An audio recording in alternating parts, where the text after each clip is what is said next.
পরম শান্তি। আমরা শঙ্করের সম্পর্কে জানব।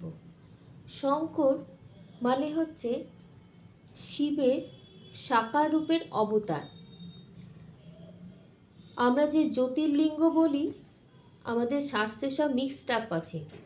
দাদাজি আমাদের বেহাতের জ্ঞানে শিখিয়েছেন যে শঙ্কর যে হিমালয়বাসী, সেই শঙ্কর হচ্ছে যে শঙ্কর পার্বতী হিমালয়ে কৈলাস মানস সরোবরে থাকে। শিবের সাকার শিব আকারই যে শিবপুরীতে থাকে শিব শক্তির সঙ্গে, আর নিরাকারী থাকে পরমধামে লাইট ফর্মে। এই যে শঙ্কর পার্বতী যে থাকে হিমালয়বাসী, যার জ্যোতির্লিঙ্গ, তোমরা যে জ্যোতির্লিঙ্গ দেখছো এটাই শঙ্কর।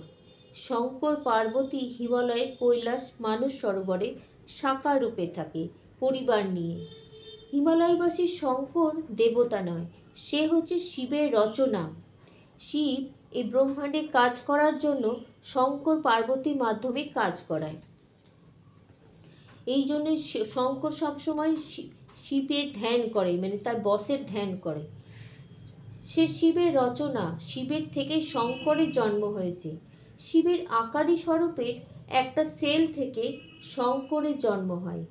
শঙ্কর আবার নিজের আকারী স্বরূপ থেকে আরেকটা সেল পবন দেবতাকে দেয়। তখন পবন দেবতা আর শঙ্করের এই রুদ্র রূপ থেকে হনুমানজির জন্ম হয়। হনুমানজির মধ্যে শঙ্করেরও একটা সেল আছে, আবার হনুমানজির মধ্যে শঙ্করেরও একটা সেল আছে, আবার এই পবন দেবতারও সেল আছে। এই জন্য হনুমানজিকে রুদ্ররূপ হনুমানজির জন্ম হয়।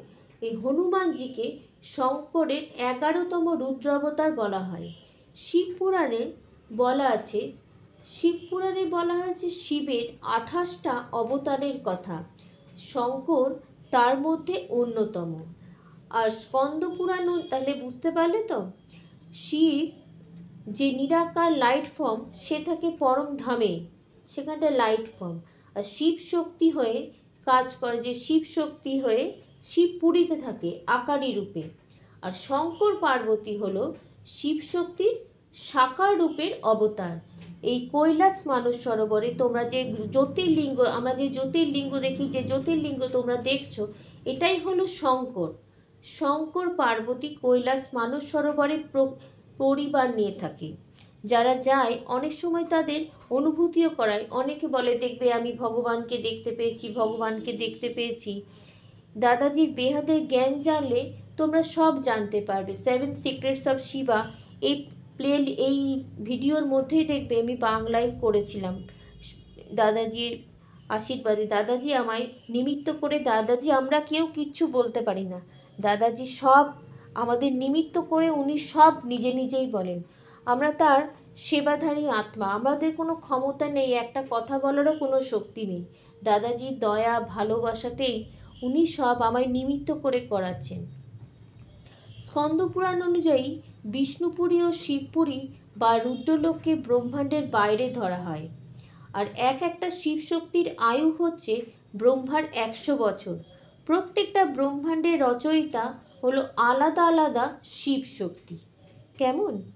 তোমাদের যদি কোনো কোশ্চেন থাকে, আমি ফোন নাম্বার দিয়ে দেবো ওই ইয়েতে প্রথমেই, সেখান ডেসক্রিপশান বক্সে, ওখানে তোমরা যদি কোনো কোশ্চেন জানতে চাও এই জ্ঞান সম্পর্কে, তাহলে ফোন করো।